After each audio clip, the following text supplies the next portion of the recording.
The candles in the long drawing room at Carlton House had been burning for 3 hours when Daniel Ashford, Duke of Ashvale, crossed the floor toward a woman no one in that room had thought worth crossing toward. Every head turned, not because the woman was remarkable, according to the season's ledger of remarkable women.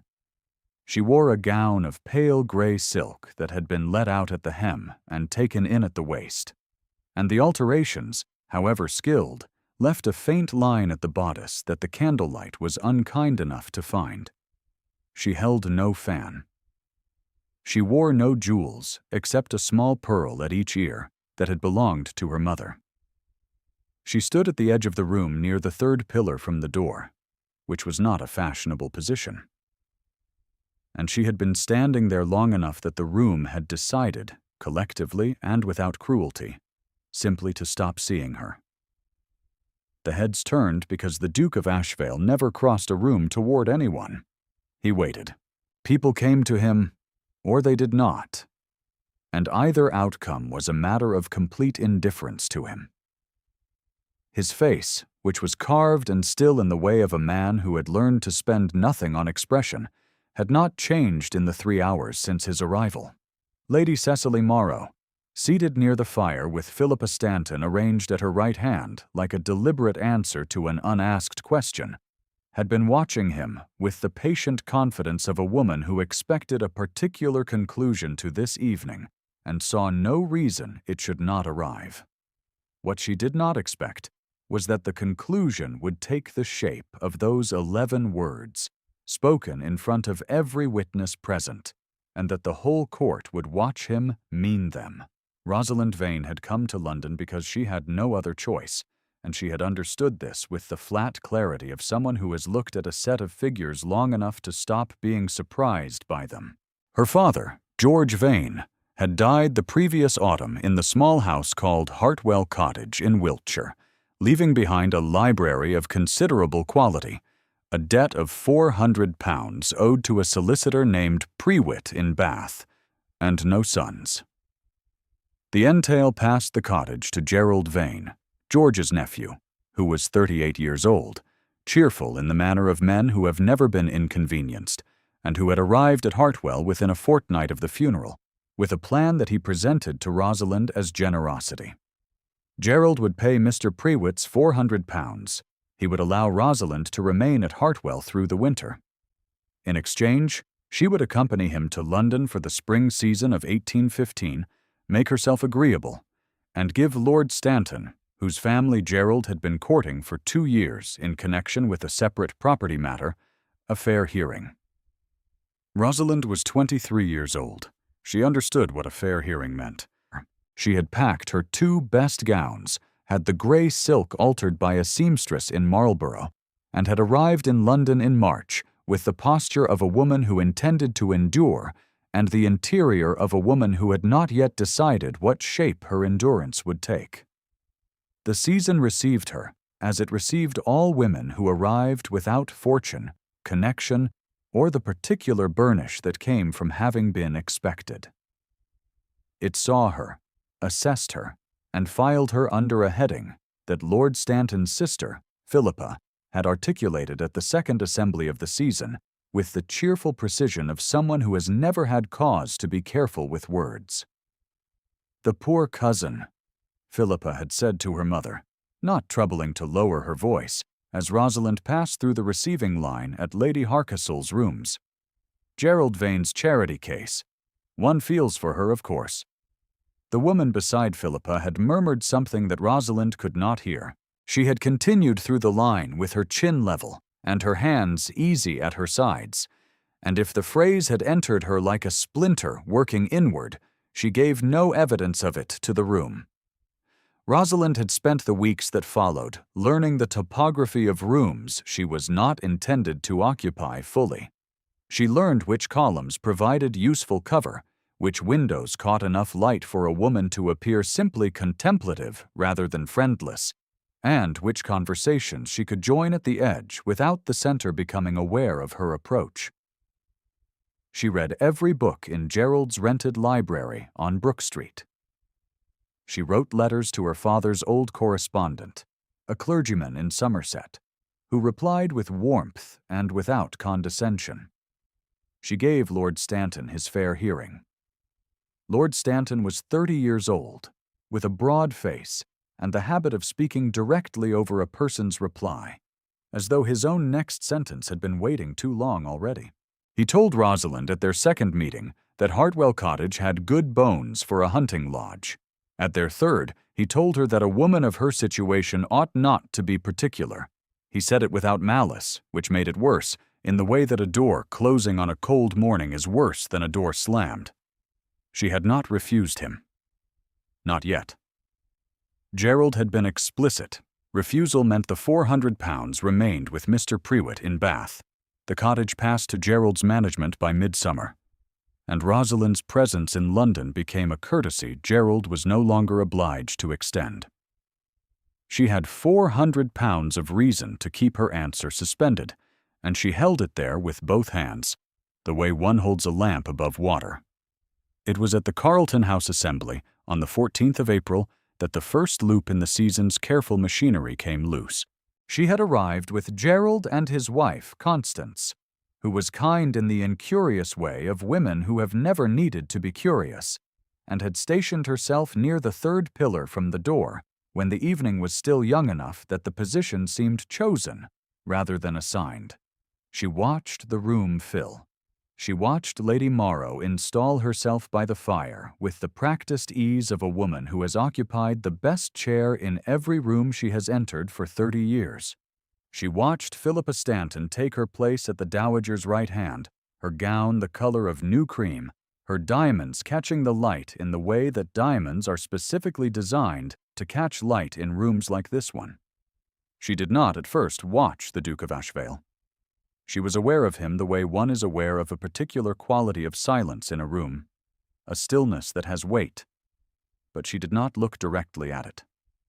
Lord Stanton found her at the pillar during the second hour and stood too close, in the manner that was either thoughtlessness or its opposite, and said in a voice that carried more than he perhaps intended that he hoped she had given further consideration to their conversation of Tuesday last. The three women nearest to Rosalind heard him. She watched their faces record the exchange with the quick, neutral efficiency of the season's unofficial notaries. "I have given it consideration, my lord," she said. And I find that consideration requires more time than Tuesday afforded." His jaw worked briefly. "Time," he said, "is rather the point, Miss Vane. The season does not extend indefinitely." She did not answer. She was looking past his shoulder at a space of floor, and she did not know until later that the Duke of Ashvale was standing 4 yards to her left and had been standing there for some minutes before Stanton arrived. She did not know, and could not have known, that his gaze had moved to her face at Stanton's first sentence and had not moved away. She was not supposed to know that. The audience, watching the room from the peculiar elevated vantage that stories permit, could see what she could not, and what they saw was this. The Duke of Ashvale was very still, and his stillness had changed quality in the past 60 seconds. The way ice over a river changes quality in late February when the weight of a step reveals the hollow sound of water running underneath. Stanton excused himself eventually, called away by Gerald, and Rosalind remained at the pillar with her hands at her sides and her expression arranged into the particular pleasantness that costs a woman everything and announces nothing. She did not know that the Duke of Ashvale had taken 2 steps in her direction before Lady Morrow's hand had found his sleeve. She did not know what he had not done. That was precisely what the season was designed to ensure. If you find yourself settling in with Rosalind tonight, do leave a word in the comments. It means more than you might think to know who is listening. The witnessing happened 12 days later, on the 26th of April, at the Duke of Ashvale's house on Grosvenor Square, where Gerald had secured an invitation to a dinner for 30 guests on the strength of a distant connection to the Ashvale steward's family. Gerald was pleased with this, Constance wore her best rubies. Rosalind wore the gray silk again because she had no other choice, and she had pressed it the night before with the iron heated 3 times and the seams laid flat. She had excused herself from the dining room before the covers were removed, stepping into the lower corridor in search of a footman who might direct her to the ladies' withdrawing room, and she had found instead a housemaid crouched at the turning of the passage near the servants' stair. The girl was perhaps 16, her cap askew, her hands pressing a folded letter against her apron with the specific physical terror of someone who has done something irreversible and has not yet decided what to do about it. The letter, as it emerged in the next 4 minutes, had been dropped by a guest in the upper passage. The housemaid had retrieved it without thinking, had opened it without thinking even less, and had read enough to understand that it was personal correspondence of a kind that should not be seen by anyone except its intended recipient. She was afraid of being found with it. She was more afraid of presenting herself to the guest and admitting she had held it at all. "Give it to me," Rosalind said. The girl looked up. Her face was the color of new dough. "I will return it," Rosalind said. "You will say nothing to anyone about the passage, and I will say nothing about the letter. Is the guest still in the dining room?" The girl nodded, a single rapid motion. "Then go back to your work," Rosalind said. "Go now, before anyone notices you've been gone." The girl went. Rosalind smoothed the letter, squared its fold, and turned to find the Duke of Ashvale standing at the entrance to the passage. She did not know how long he had been there. She would never know precisely, because she could not ask and he would not say, not yet. She saw his face, which was still in the way that it was always still, and she felt the particular cold flood of having been observed in something she had not chosen to perform. And she straightened and said quite levelly, "Your Grace, I was looking for the withdrawing room." "It is on the upper floor," he said. "I will have someone show you." "Thank you," she said. She met his gaze for 1 moment, found nothing readable in it, and looked away. He did not look away. She did not know that either. What she did know was that Gerald, who had apparently followed her from the dining room and arrived in the passage in time to see the housemaid depart, stepped up beside her and said in a low, swift voice that carried the particular irritation of a man who has been embarrassed by someone else's decency, "You might have simply left the thing on the floor, Rosalind. It is not your business to manage the servants." She said nothing. She carried the letter upstairs, returned it to the guest with a brief and accurate account of where it had been found, and rejoined the party in the drawing room without explanation. The Duke of Ashvale did not speak to her again that evening. He stood at the far end of the room and spoke to men whose names appeared in the parliamentary dispatches, and his face was exactly as it had been, carved and cool, and gave nothing away. He did not speak to her.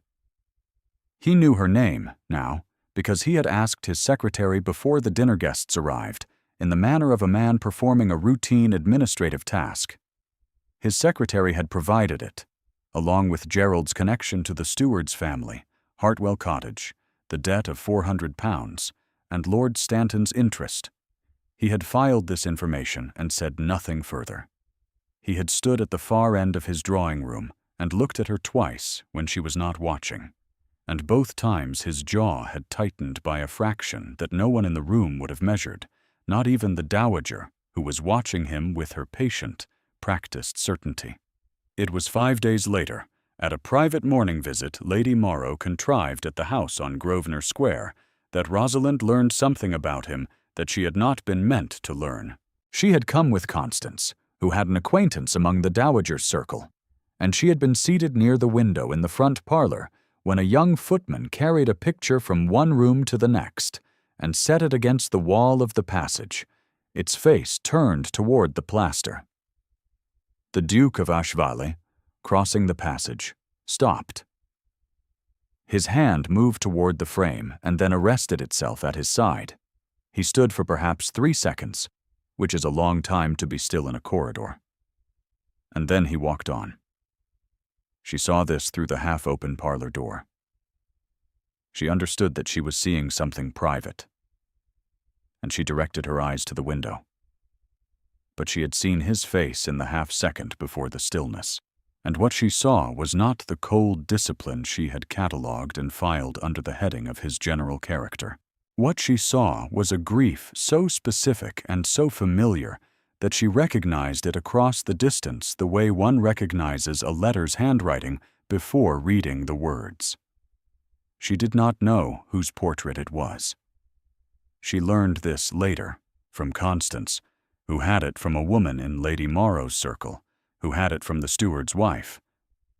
A girl of 9 years old, the daughter of Ashvale's late wife's sister, who had been left in Ashvale's guardianship at her mother's death, and had died herself 3 years ago in the country, in the care of a steward to whom Ashvale had extended too much trust and not enough scrutiny. The girl's name had been Clara. The portrait had hung in the library until 4 months ago, when Ashvale had turned it to the wall in the middle of the night, and no one in the household had been asked to move it since. Rosalind sat with this for a long time after she returned to Brook Street. She sat with it in the particular way one sits with a piece of information that does not change the situation, but changes the frame around it entirely. She had understood his coldness as a general condition of his character. She understood it now as a man who had turned something he could not bear to look at toward the wall and continued walking. She did not know what to do with this understanding. She was not in a position to do anything with it. She was a woman with £400 of debt, an altered grey gown, and a cousin who was growing visibly impatient. The estate dinner was on the 7th of May. Gerald had spent the fortnight between the Grosvenor Square morning visit and the dinner escalating his expectations of Rosalind in a series of conversations that increased in specificity and decreased in warmth. Stanton had made his position clear. He wanted an answer before the assembly on the 15th. Gerald had communicated this to Rosalind with the studied casualness of a man who considers himself to be offering rather than demanding. She had 48 hours, he said, after which the cottage question would need to be resolved by other means. She arrived at the Ashvale estate dinner in the grey silk and seated herself between a retired general's wife named Mrs. Cavendish, who was pleasant and almost entirely deaf, and a young member of Parliament who spoke about drainage legislation with the passion of a man who has found his calling. She ate the soup and the removes and said appropriate things to both neighbors, and kept her hands level in her lap when Stanton's voice reached her from across the table. It was Lady Morrow who arranged the moment. Rosalind saw this afterward, turning it over in memory the way one examines a mechanism to understand how it was constructed. The Dowager waited until the dessert course, until the candles had burned down to their second hour, and the room had the particular looseness of a party that has eaten and drunk well. She leaned toward the Duke of Ashvale, who was seated at the head of the table with the specific stillness of a man who is present in body and elsewhere in something more essential, and she said something to him in a low voice. Then she raised her glass and said, at full room-carrying volume, that she believed Lord Stanton had a particular announcement he wished to share with the assembled company before the evening concluded. Stanton rose. He was flushed from the wine and pleased with himself in the way of men who have mistaken an ambush for a gift. He said that he had the pleasure of informing those present that he and Miss Vane had reached an understanding, and that he expected to formalize the arrangement at the assembly on the 15th. Rosalind heard this in the same way one hears a door lock from the outside, a sound that is perfectly ordinary and perfectly final. The room turned toward her. 30 faces, candlelit, arranged into expressions ranging from congratulation to polite speculation. Mrs. Cavendish asked her neighbor what had been said. The young member of Parliament raised his glass. Gerald, seated at the foot of the table, was smiling with the complete satisfaction of a man who has finally resolved an inconvenient variable. She did not look at the Duke of Ashvale. She could not afford to look at him. She looked at the candle nearest to her and held her breath for the count of 3, and then arranged her face into something that the room could read as composure. What she felt was not composure. It was the specific quality of cold that enters a room when the last fire has gone out. Not dramatic, not sudden. Simply the absence of warmth where warmth had been, and the understanding that nothing in this room would correct it. She smiled when she was looked at. She accepted the congratulations of the woman to her left. She said nothing that could be quoted. She did not look at the head of the table, and she would not know until much later that the man at the head of the table had looked at her. The next morning, Gerald came to the breakfast room on Brook Street with the air of a man collecting a debt. He sat down, poured his tea, and told Rosalind that Stanton would call on Friday to discuss the settlement. He told her that the £400 owed to Mr. Prewitt in Bath would be cleared from the estate before the end of the month. He told her that the cottage, being entailed, would pass to his management regardless, but that she might have the east bedroom for visits, if she chose. He told her that she had made the sensible choice. She had not, in fact, made any choice at all. The choice had been made for her, in a room of 30 people, by a woman with a fan and a well-timed glass of wine. And the distinction seemed to Rosalind at that moment both vital and entirely without practical consequence. She went upstairs and sat in the small room they had given her, which faced the street and received the morning light between 9 and 11, and she thought for a long time.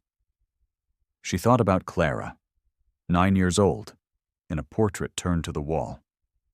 She thought about Stanton's voice at the estate table, flushed and certain, saying the word, understanding. She thought about the housemaid in the corridor, pressing the letter against her apron with both hands. There was a thing she could do. It would not save the cottage. It would not clear the debt. It would not change anything about her position except to make it worse, and it would certainly end whatever remained of her season and whatever Gerald's patience had left to spend. She thought about whether doing it mattered, given all of that, and she concluded, with the flat clarity that had served her all her life, that it mattered because the next woman Stanton found in the same position she was in would have no one to tell her what his understanding had cost. She sat down at the small writing desk by the window and wrote a letter to Lady Harcastle, who was a magistrate's wife and ran the season's most credible informal network of female intelligence, and she set down in plain terms what Lord Stanton had said at the second and third assembly about Hartwell Cottage and about women of a certain situation and about the irrelevance of being particular. She did not exaggerate. She did not editorialize. She stated what had happened, in the order it had happened, and she signed her name. She was folding the letter when she heard the footsteps in the downstairs hall, and then Gerald's voice at the door, and then a voice that was not Gerald's. She set the letter on the desk. She waited. It was the Duke of Ashval who appeared in the doorway of the small upstairs room on Brook Street, with Gerald behind him wearing the expression of a man who has been moved through his own house by a force he could not name, but also could not refuse. He looked at the letter on the desk. He looked at her. "You were going to send it," he said. "I am going to send it," she said. Gerald made a sound behind him. Ashvale did not turn. "I read it," he said. "I was given it by the housemaid you helped in the lower passage. She brought it to my secretary this morning. She said she had no one else who might know what to do with it. Rosalind was quiet for a moment. She should not have troubled herself. She was not wrong to, he said. He stood at the threshold of the room with his hat in his hand and his face in its customary stillness, but there was something below the stillness now that she could not quite read, the way the river sounds under the ice when you know where to stand. Miss Vane, I have a question to put to you. It is not a small one. She waited. Her hands were folded in her lap, and she was very still. If you were not required to accept Stanton's offer, he said, what would you do? The question arrived in the room like cold air from an opened window, sudden and specific, and requiring a response that the whole of the season had trained her not to give. She said, after a moment, I would refuse him. And the debt? I would find another means. He was quiet for 3 full seconds. Gerald had gone entirely silent in the corridor. There is no other means available to you at present, he said. No, she said. There is not.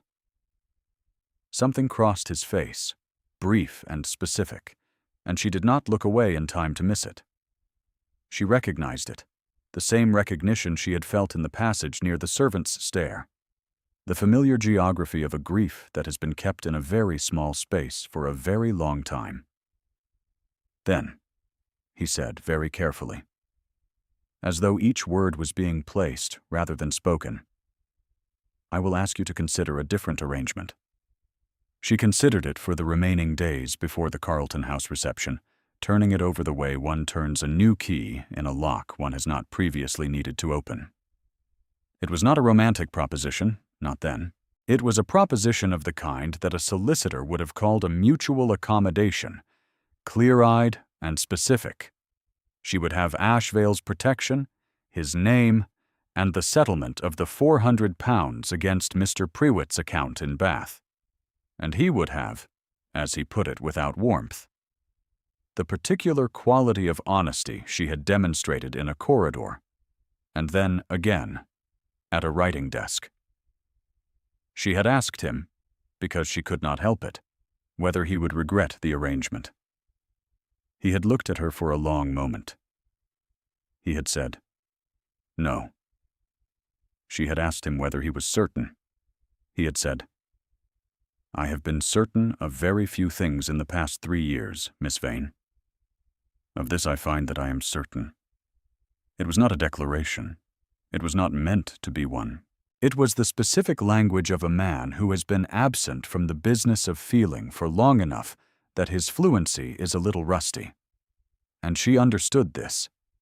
And she said she would need until the Carlton House reception to give him her answer. He had agreed. He had taken his hat from the chair where he had set it and departed from the small room on Brook Street, and Gerald, who had heard every word through the open door, had spent the following 4 days oscillating between gratification at the outcome and bewilderment at the process. Lord Stanton had not been informed. He arrived at the Carlton House reception on the evening of the 15th, with his sister on his arm and the air of a man completing a transaction he had already recorded in his ledger. He found Rosalind near the far wall, beside Constance, and he told her in the receiving corridor outside the main drawing room that he was glad to find her looking well, and that Gerald had said the settlements were nearly arranged, and that he had, in point of fact, told 2 of his men of business to expect a call before the week was out. And you will not be particular, he said. He smiled as he said it. The phrase had acquired, across the season, the quality of a proprietary joke. We established that some time ago. This was the 3rd time Rosalind had heard the label in its various forms, the charity case, the woman with nothing to be particular about, the poor cousin to be filed and managed. It entered her now differently than it had at Lady Harcastle's assembly, because she had spent 4 days holding a key that had not yet turned, but that she knew existed. And that knowledge was a specific kind of steadiness that the phrase could not reach. She said nothing to Stanton. She turned and entered the drawing room. It was Lady Morrow who saw it first, as was her habit. Her eyes had been moving across the room with the professional fluency of a woman who has managed public situations for 30 years, and they found the Duke of Ashvale leaving his position near the window. He had been standing there in his customary stillness, at the edge of the room, at a precise remove from the assembled company, and he moved now with the unhurried certainty of a man who has decided something and sees no need to hurry because the decision is already made. Lady Morrow's fan, which had been moving at a measured and confident tempo, paused, only for a moment. Only enough for someone watching carefully to register that she had registered something. He crossed the room. The room watched him cross it, because the room always watched him, and because tonight the quality of his crossing was different, purposeful in a way his movements rarely were at Carlton House, directed at a specific point rather than moving between the general geography of the evening's obligations. He stopped in front of Rosalind. She had not seen him coming. She had been looking at the far wall and the tall windows and the snow beginning outside them, the first snow of a late spring that had held out too long, falling without sound against the glass. And she had been thinking about a library she had not yet seen, and a portrait that had been turned to face a wall. She turned. He was there. "Miss Vane," he said. His voice at its full register was not loud. It did not need to be loud. The room was large and full, and the music from the far end was playing. And yet 30 people heard him, or 30 people heard the quality of his voice in that moment, and oriented toward it the way one orients toward a sound that carries weight. "Your Grace," she said. He did not look away from her. He said, at a pitch that carried without effort to every corner of the room that mattered, with the level-measured certainty of a man who has chosen his words before entering the building and has no intention of choosing different ones now. "He will regret losing you, and I intend to see that he does not have the opportunity." The room was not quite silent. The music continued. Somewhere near the fire, a glass was set down on a table. Lady Morrow's fan did not move at all. Philippa Stanton, standing at her mother's side, turned toward Lord Stanton, who had followed Rosalind into the drawing room and now stood 4 feet behind her, with the ledger expression entirely gone and something rawer in its place. The expression of a man who has walked into a room that has already changed its arrangement around him. Gerald Vane, near the door, said nothing. He simply went still. Rosalind looked at the Duke of Ashvale for a long moment. The candlelight was in his face, and he was not performing stillness now. He was simply present, in the full specific way of a man who has stopped spending nothing, and she saw in his face what she had seen in the passage at the estate dinner, and had not allowed herself to name. She saw what the ward's portrait meant. She saw what the question in the small room on Brook Street had cost him to ask. She saw a man who had been looking at a wall for 3 years, and had, very recently, turned toward a window. She said, quietly enough, that only he could hear it. "Then I accept." He offered his hand. She placed hers in it. The room watched. Lady Morrow sat for a moment with her fan closed in her lap, and her face arranged in the expression of a woman recalibrating. Not devastated. Nothing so ungoverned as that. But adjusting, the way a very good chess player adjusts when a piece has moved in a direction the board did not appear to allow. She looked at Rosalind, and then at Ashvale, and then at her own hands. And the calculation that crossed her face was brief, and in the end, accurate. She had met the one exception to the machinery she had operated for 30 years, and the machinery had not broken, precisely. But the room would remember what it had witnessed tonight. And memory was a more durable authority than any arrangement she could now engineer. Lord Stanton left the assembly before the supper hour. He left with Philippa, and without ceremony. And Gerald, after a short and colorless exchange with Constance near the door, collected his hat and followed. No one asked where he was going. Rosalind stood in the drawing room at Carlton House, with her hand still resting in the Duke of Ashvale's arm and the snow falling outside the tall windows, and felt, for the first time since arriving in London in March, that she was standing in a position she had not had to arrange for herself.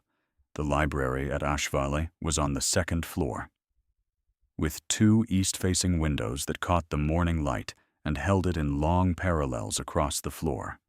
The walls were shelved from wainscot to ceiling, and the books were arranged in the particular order of a collection, assembled over generations, not by category, but by some private logic of association that she was still learning in early June. A fire burned in the grate.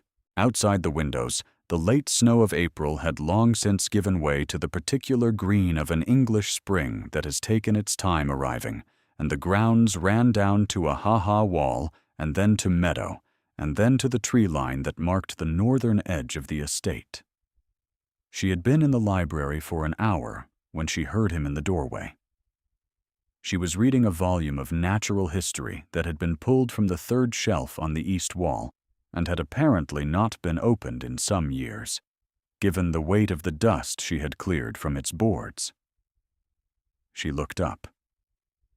He was in the doorway with his coat off and his cravat loosened in the particular way of a man who has stopped dressing for observation and not yet noticed the difference. He looked, she thought, like a man who had recently put down something heavy and was still adjusting to the absence of the weight. "There is a thing I should like to show you," he said. He crossed to the mantel above the fireplace, where she had not yet looked closely, and he lifted something from the shelf that stood beside the clock. It was a small portrait in a gilt frame, oil on a wooden panel, no larger than a quarto book. He carried it to her and held it level, and she looked. A girl of 9 years old, painted in the manner of the previous decade, with dark eyes and a particular half-smile that suggested she had been asked to be still for longer than she found reasonable. The background was the library wall, identifiable by the third shelf on the east side, the same shelf from which Rosalind had taken her natural history volume an hour before. "Clara," he said. "Yes," she said. He set the portrait on the mantelpiece, not against the wall, not facing the plaster. Upright, facing the room, where it had presumably stood before grief, had reached a point that walls and plaster were the only available answer. He stood at the mantel for a moment with his hand resting on the frame, and she watched the grief pass across his face, the way it does when it has been given a name and an address and a proper place to live, instead of a turned-away room in a darkened corridor. It passed, and what came after it was quieter and more ordinary, and, she thought, considerably more bearable. She did not say anything. She did not need to say anything. She turned back to the natural history volume and let the fire do what fires do, which is to simply continue, warm and specific and present. He sat down in the armchair across from her. He picked up the letter she had left on the side table, the one from the clergyman in Somerset, still unanswered, and held it out to her. "You should write back," he said. "I know," she said. "I've been putting it off." "You have a desk," he said. He sounded faintly pleased about this, in the way of a man who has recently discovered that solving a small practical problem is disproportionately satisfying. "A very good one. First floor, East Passage." "I know," she said. "I've been to the East Passage." He looked at her. Something moved in his face that was not quite the almost amusement she had learned to catalogue, but was close enough to it that she set down the natural history volume and looked back at him. "You are at home here," he said. It was not a question. It was the particular declarative sentence of a man who has noticed something and is choosing to name it directly, without the ornament of indirection. She heard it land in the library, in the warm and quiet room with the fire and the snow that had stopped falling, and the portrait on the mantel, and the books on the shelves in their private associative order. "Yes," she said. The fire continued. The portrait of Clara watched the room. Outside the window, the evening was coming down across the meadow in long gradients of green and gray, and the library held the last of the day's light in the manner of rooms that have been built by people who understood what light is for. Rosalind Vane, who had been a charity case and a poor cousin, and a woman with nothing to be particular about, sat in the armchair across from the man who had crossed the room at Carlton House and meant it, and found that the word home, which had carried a specific weight of loss since the previous autumn, had been quietly, without declaration or ceremony, restored to its original meaning. If this story has stayed with you, leave a word in the comments. Stories like Rosalind's are worth holding on to, and knowing you are there makes the telling worthwhile.